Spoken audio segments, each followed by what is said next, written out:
Welcome to the foul shot. Now, this has been something that has died and been resurrected about 1,000 times. But I promise y'all, I am serious this time. For you newer people, this is a semi-regular NBA show. I guess we're going to call it an NBA show until further notice. I understand that this is about as bland as it can get. You know what? I'm going to go search for something to put on these walls. Okay, so the things we found. There's this Jordan poster, right? Pretty fire. And then there's a book it's an NBA book, but it has pictures in it. So I feel like if I rip out the pictures, I can use it as like posters. Okay, I haven't read that book just yet. So I'm going to assume it's good. But I bought it specifically for the pictures, and this is too heavy for tape, so we're just gonna... So this is the foul shot. We're gonna start off the very first episode. First of all, I'm just super excited that basketball is back. But I got a message for the king himself, LeBron James. All right, we know you as one of the greatest basketball players of all time. But enough is enough, man. It's time to call it quits. It's time to call. I'm not talking about on the court. I'm talking about this stuff. The starting forwards for both teams. The Lakers starting forwards have outscored the Jazz starting forwards 51-7. Now, the topic of LeBron James's hair has been one that, it's been going on for as long as I can remember. There's one clip all the way from 2012 of Charles Barkley talking about it. What up, Ron? He wrong. Hey, LeBron, you know I love you. You wrong, man. LeBron, you know I love you. LeBron got waves, though. Hey, LeBron James, the best basketball player. You wrong. It's time for you to share your head, man. Come on home. And as you can see, 3 out of the 4 people on that panel are rocking the baldy. It just happens. See, I got this specific stat. By the age of 35, 2/3 of American men will experience some degree of hair loss. And by the age of 50, approximately 85% of men have significant thinning of the hair.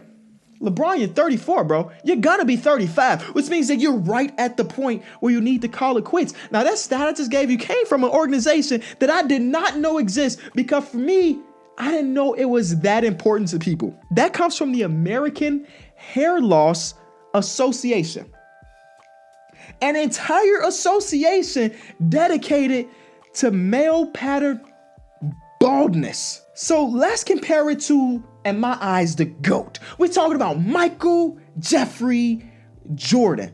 See, back in 1989, Jordan had his own little TV show where he sat down and answered questions from the crowd. It was basically the Oprah show, but Jordan as the main star. It was short-lived, and it doesn't exist really except for just some small clips on YouTube. Remember, this is 1989. Bulls players are going to get these Bulls one step further than they did last year. I know I'm putting some pressure on you. We got enough pressure already. So that is Michael Jordan at 26 years old. See, there's this old thing that people believe that Jordan cut his hair off because he wanted to. No.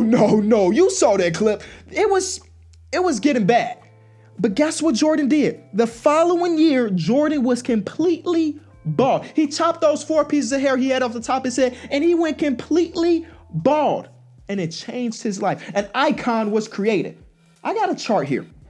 Before he was bald, Jordan had 0 finals appearances. He cut his hair, and he gets 6. Coincidence? I do not think so.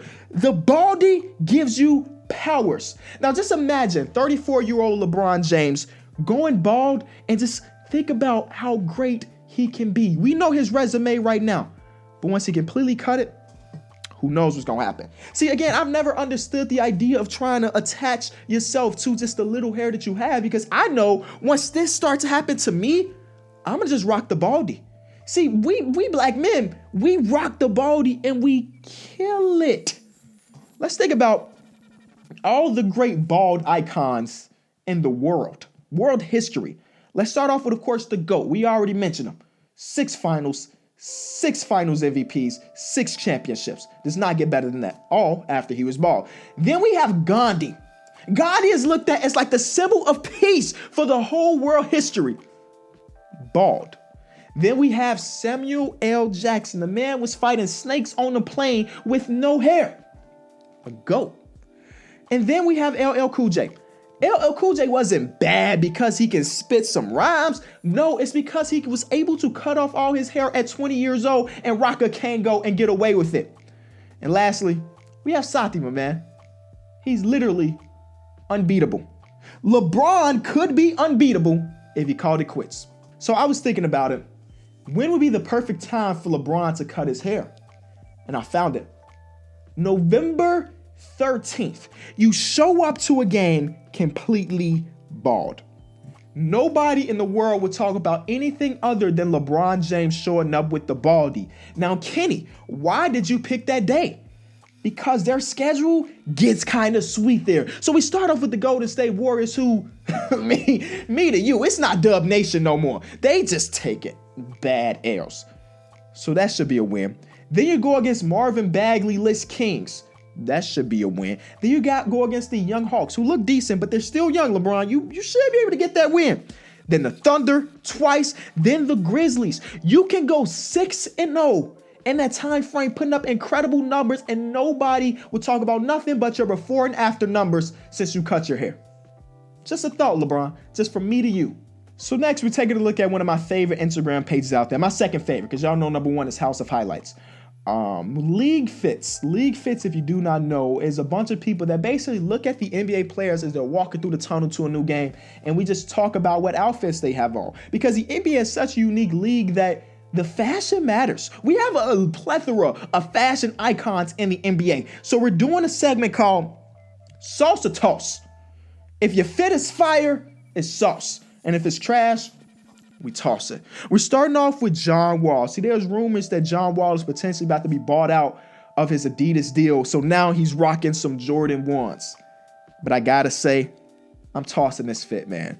I'm tossing this fit. I'm not a fan of the 3 colors on your pants, especially not on the sweats. Shout out to the Nationals and all. I understand you representing the city, but this one is a toss. Let's get to number 2, which is Shai Gilgeous-Alexander. Now, if you ask me, he is the future of League Fits. He is the future of NBA fashion.